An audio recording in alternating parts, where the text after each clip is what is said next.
With the increase in the interest of board games, Spielbound saw this opportunity and decided to create an entire cafe devoted to board games. Millennials are people that were born between the 1980s and the early 2000s. Although most of them are in college or in the workplace, they still hold on to memories from the past. Places like the 13th Street Brick House hosted a speed dating event with a theme of superheroes so people could meet with similar interests.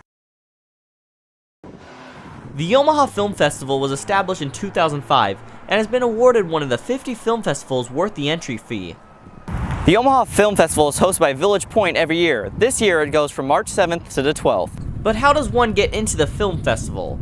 Jay Cole, who has several entries in the festival, explains how he decides which festival to enter his film at. You try and single out specific film festivals where you feel your film may be received better than others.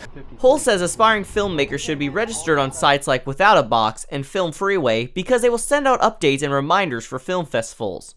However, getting into film festivals still requires a lot of research. Look at past festivals. Look at last year's festival. What did they program? Anything that seems like your film, maybe that's an indicator that you should submit. But why should you support local filmmakers?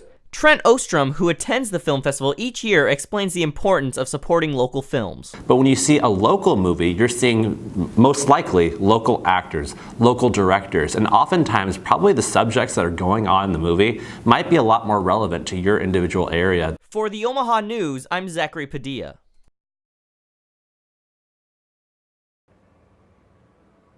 The internet can be a helpful place. However, it is hard to determine what might be a helpful source or a terrifying scam. Fake Microsoft websites have been popping up acting like helpful websites, but are actually trying to get your money. These instances occur when a user clicks on an unsafe link through an email or another website. Kay Hanemichael, a Best Buy manager, explains what can happen. It takes them to another Microsoft looking page, and then from there they ask them to fill out information about themselves, credit card information, and try to charge them money for fraudulent help, basically. The page will lock your internet browser and urges you to call Microsoft and warns you to not shut down the computer. If you do come across a page like this, Geek Squad agents urge you to hold down Control-Alt-Delete and close the browser or completely shut off the computer. You take it to either a computer friend or our Geek Squad, for instance. Basically, it's just somebody that can actually take a look at your computer.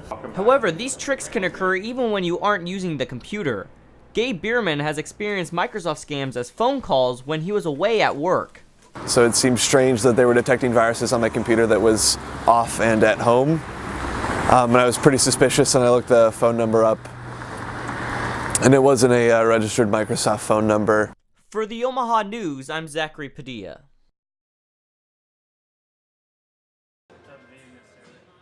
If you're looking for a new fun way to stay fit, bouldering may be for you. Bouldering is a sport that has become very popular over the last couple years. It's similar to rock climbing but does not require any ropes or harnesses. The sport has become so popular that it will be featured in the 2020 Olympics. Part of the increase in interest of rock climbing comes from places like UNO, who has rock climbing facilities available indoors.